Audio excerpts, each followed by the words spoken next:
Screaming, crying, throwing up, hysterical, amazed, stunned, completely mind blown. All of these things describe how I feel post-Arcane. I've got a lot of opinions. I intend to jump right into them. I would not call myself a League lore expert, but I am very satisfied with the ending of Arcane, which it seems a lot of people aren't. So I want to talk about my opinions, where I stand on everything.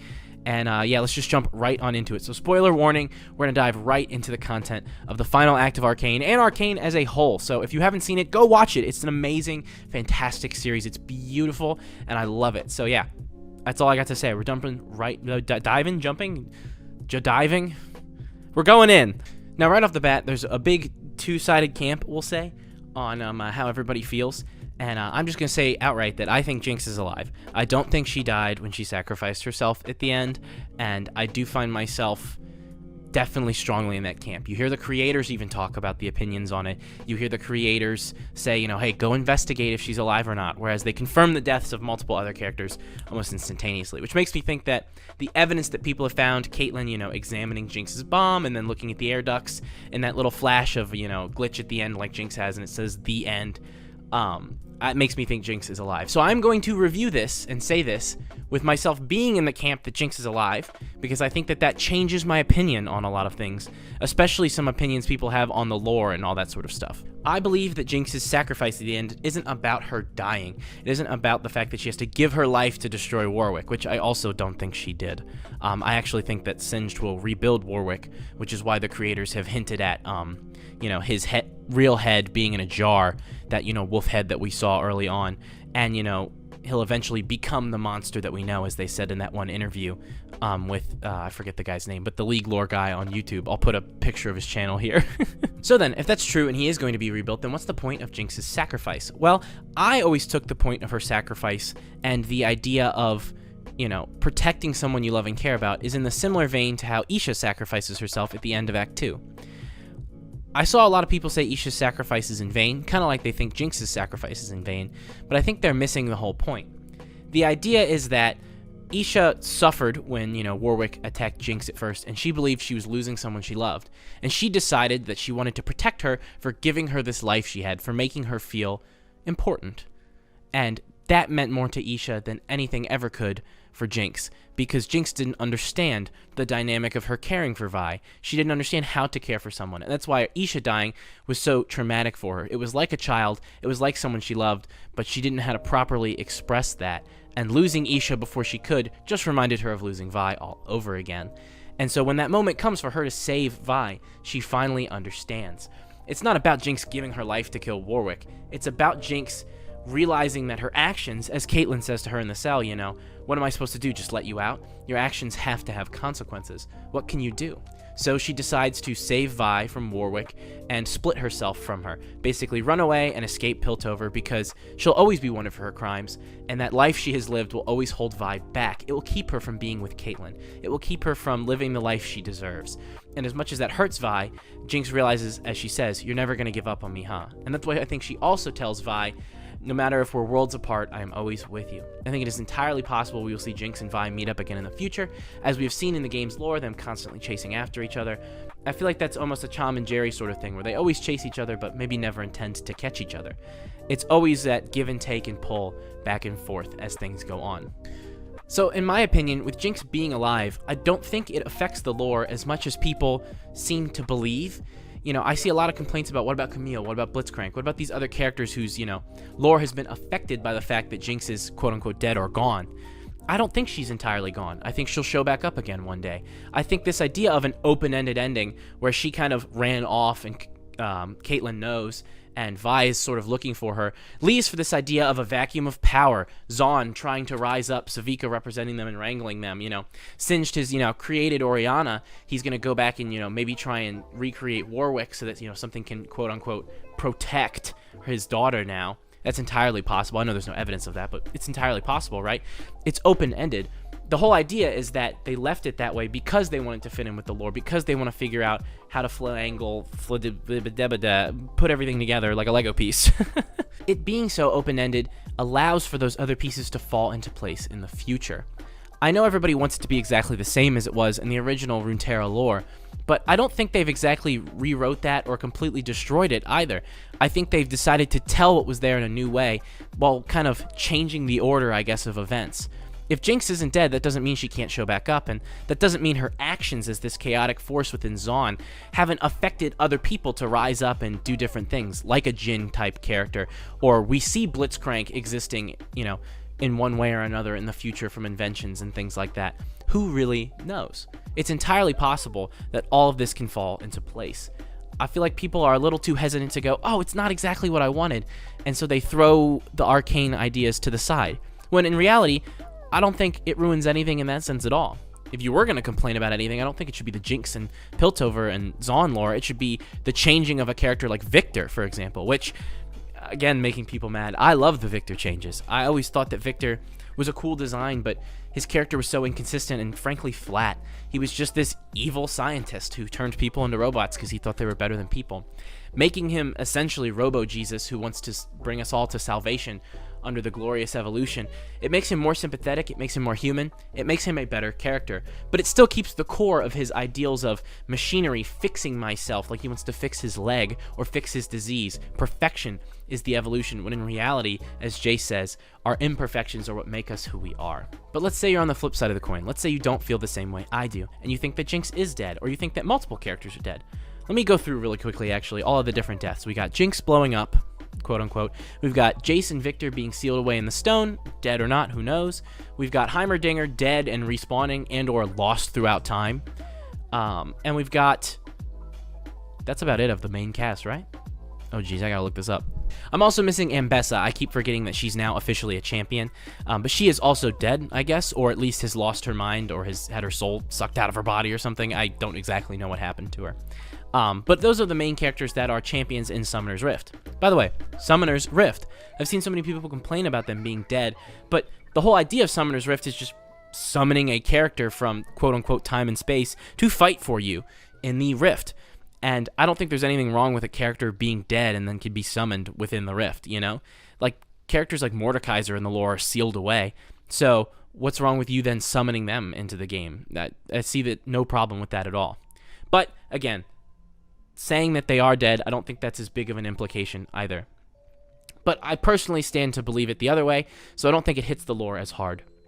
If Jinx is dead, I'm sure that can affect things like Blitzcrank's backstory and Camille and all these other things, hunting down people in Zaun and etc.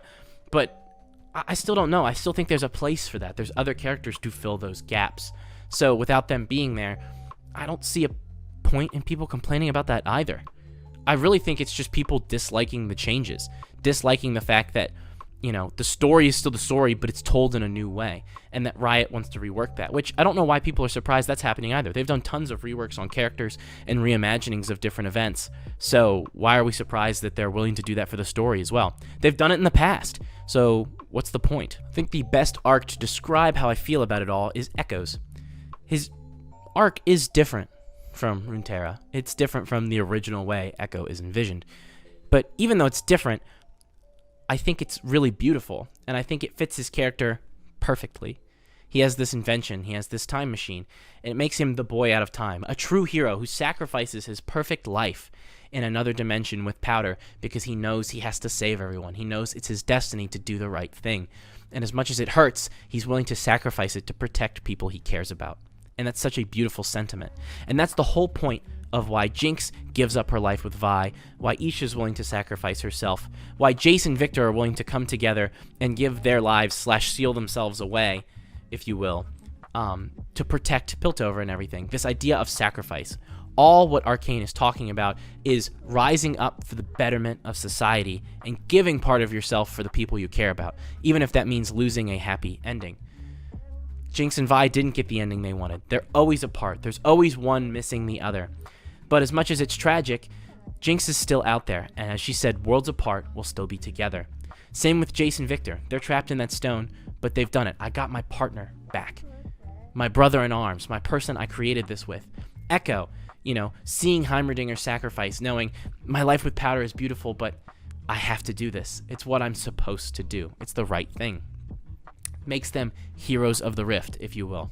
It's a beautiful, beautiful sentiment, and I think overall is an amazing encapsulation of the story. Never give up on someone, even if that means you have to let them go at times. Give them that space. Separate yourself, because it's right, because it lets the world fall into place as it should be, to protect and care about people. I don't think it's a sad, somber ending. I think it's a tragic but beautiful sentiment about what it means to really care about someone. You lose people, sure, but that's what it means to strive for a better world. Zaun has become a thing. Piltover and the Undercity have become one in a sense, and peace is possible. They didn't give their lives for nothing. They gave their lives for everything they believed in, and I think that's fantastic. I think it makes these characters that were just interesting pieces of this grander puzzle part of an almost poetic element of this new story, and I absolutely love it.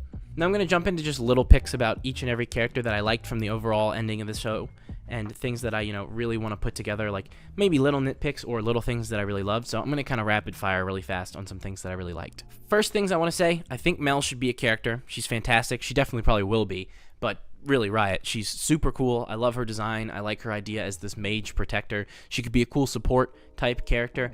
Big thumbs up on that. I love Jace at the end of Act 3, his sort of, gruff hero who's been through tough times and won't fail, if you will. I love that about him. I said it earlier, but I do like Victor's changes. Instead of making him this mad scientist, making him this prophet is really cool. I particularly love Echo's standalone episode. I think it's one of the best episodes of the series altogether, if not the best. This sort of out-of-time experience is perfect, and I really enjoy the way it's presented in a sort of almost Back to the Future kind of element, where you're kind of seeing this character stand out of time but still try to fit in and still try to experience some beautiful, heartfelt, cathartic moments despite being out of place. I don't believe Isha's sacrifice was in vain, as many people had said. I mentioned it earlier, but I do think that it pushed forward who Jinx was as a character and made her come forward as this heroic, chaotic, neutral psycho who, was once a terrorist and now has tried her best to redeem herself and now must run away and hide in order to protect those she cares about. Oh, and also, I think a ton of people will agree with me on this, but Maddie getting absolutely domed by Mel was great. Loved it. That sounds bad out of context.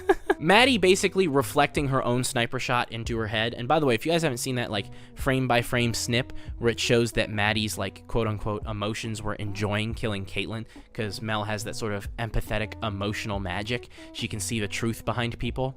That moment is insane, and I love it, and it makes it all the more gratifying when she's destroyed by her own actions, just as Ambessa is. It's a great arc for Maddie's sort of spy character, and it also really adds to Ambessa's arc as well, in my opinion. Alright, on to some small nitpicks that I had, and little things I wish they'd have changed, or some little differences that I've seen people bring up, which is the first thing I'll jump into. I saw people complain about some redesigns. Like Victor was probably the biggest one, which is why I addressed it earlier. I don't mind Victor's new look. I also don't mind Caitlyn having the eye patch. I don't mind Vi's new look. I don't mind the way Jinx and Echo looked. I don't mind any of the changes, to be honest. I think some are better than others, Caitlyn's fit is cool and the eye patch is neat, but I think Victor's is fantastic, and I really like Jace's sort of chaotic energy look at the end. I think all that's completely fine. I saw a lot of people complaining about Caitlyn and Vi's sex scene.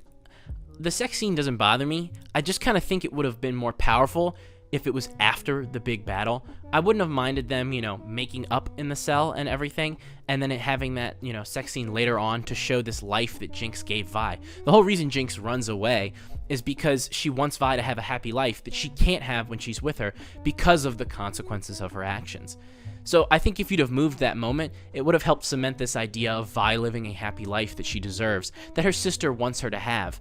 It would have hit a little harder, in my opinion. I think putting that in the cell right after a dramatic moment where Jinx runs off to literally kill herself, and right before the big battle, does feel a little out of place, but I don't think the idea of it is a bad thing at all. I think it just could have had more of an impact if it was moved to a different spot. But again, I think it's still fine, so it's a very minor complaint. There really was one thing I was annoyed about, and especially knowing that they had to cut a good chunk of what they wanted to do because they didn't have as much time as they were hoping for the final episode, was that Savika didn't have any lines. I just thought that was really odd, and the fact that they didn't even talk about Isha with Jinx, I thought that was really strange. I understand that it's like a touchy subject, the Isha thing, and that, did you really want Savika to have more time? But yeah, I kind of did. I at least wanted her to say one sentence, like when she showed up at the council. I understand they needed to cut stuff for time, but it felt a little disappointing.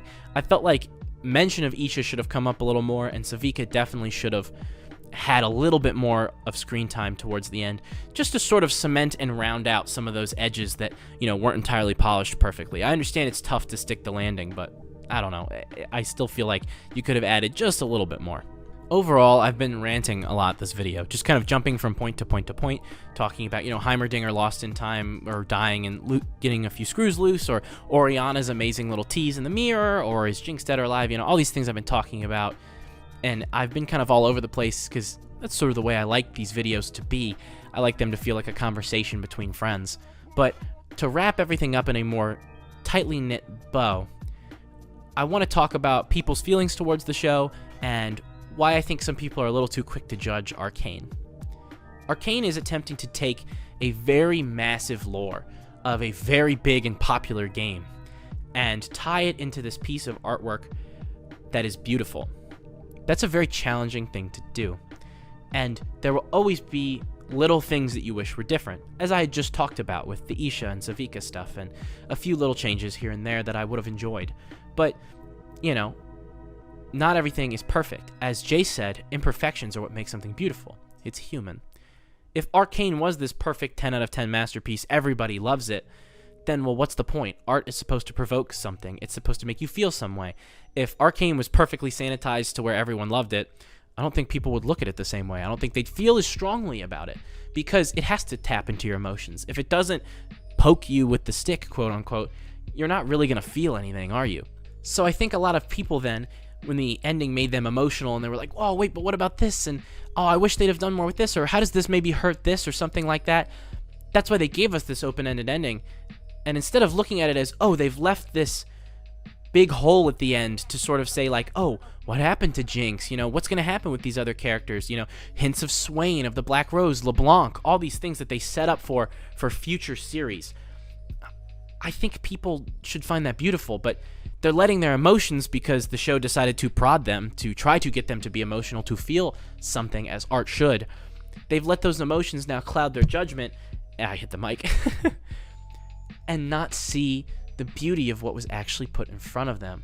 The beauty of this amazing piece of cinema that has been taken from this gigantic pile of lore and storytelling. It's truly impressive. It's astounding. It's beautiful.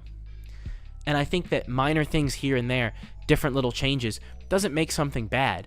But because there was so much hype, people go, well, this isn't exactly what I wanted. I don't like it. Similar to something like Scott Pilgrim Takes Off, which was, ironically, a big series that helped propel this channel forward. So, how can we handle this? How can you deal with this? Well, first off, people are allowed to like what they like. If you enjoyed Arcane, then say it from the rooftops. Accept that you love it. Be happy with that. Don't let hate mobs or people getting worked up online change your opinion. I love Arcane. I'm going to stand in front of a camera and say it no matter what anybody tells me, or if anyone says I'm wrong or the way I interpreted something is wrong. Art is beautiful for that reason. Same as if you didn't like it, scream that from the rooftops. Talk to people.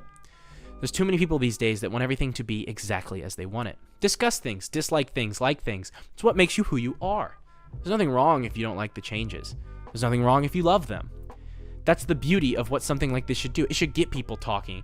It should make people invested. It should make you want to go back and go, oh man, Willis said those things in that Coffee Studios video. I want to go back and see how they apply to the series myself. We should be able to have that sort of dialogue. And I think it's sad that with something so beautiful coming to an end, in my opinion, such a great way, nobody's willing to have great conversation about it. So I'm going to challenge all of you who are watching this video to do that. Tell me your opinions on the season. Talk about your favorite spoilers. Let's get into it. I really love Arcane. It makes me love League of Legends even more. I make weekly League videos about my self-improvement, which, by the way, if you aren't subscribed, subscribe to the channel. I make a weekly League video about self-improvement, where I talk about my improvement in League and my improvement in my personal life and journey with, trying to learn a foreign language and also getting into shape. So I do that every Friday, so you can tune in for those. And I also do reviews and live streams and different discussion videos all the time. So if you like that kind of stuff, hop on in. We'll have a cup of coffee and talk it out, which is what I want us to do in the comments. Please give me your opinions on Arcane. I want to talk to people. I want to talk about what I love. I want to talk about what you hate, how I feel about things. And remember to always respect people, because that's really what I want to say. Accept other people's opinions, allow them to express themselves, have good conversation. Not everything needs to be rage bait, back and forth yelling, like you see on websites like Twitter or on the Instagram comments or in TikTok and all these things. let's just have fun talking about how amazing and interesting this series is, no matter how you end up feeling about it. So, yeah, that's what I got to say. Tell me what you're excited about for the new League series that have been hinted at, for the changes to the game, and for what you hope happens in the next video. Thank you all again so much for watching. I will see you all next time. Let's have some great conversations, and have a wonderful rest of your day. Peace and love, everybody. See ya.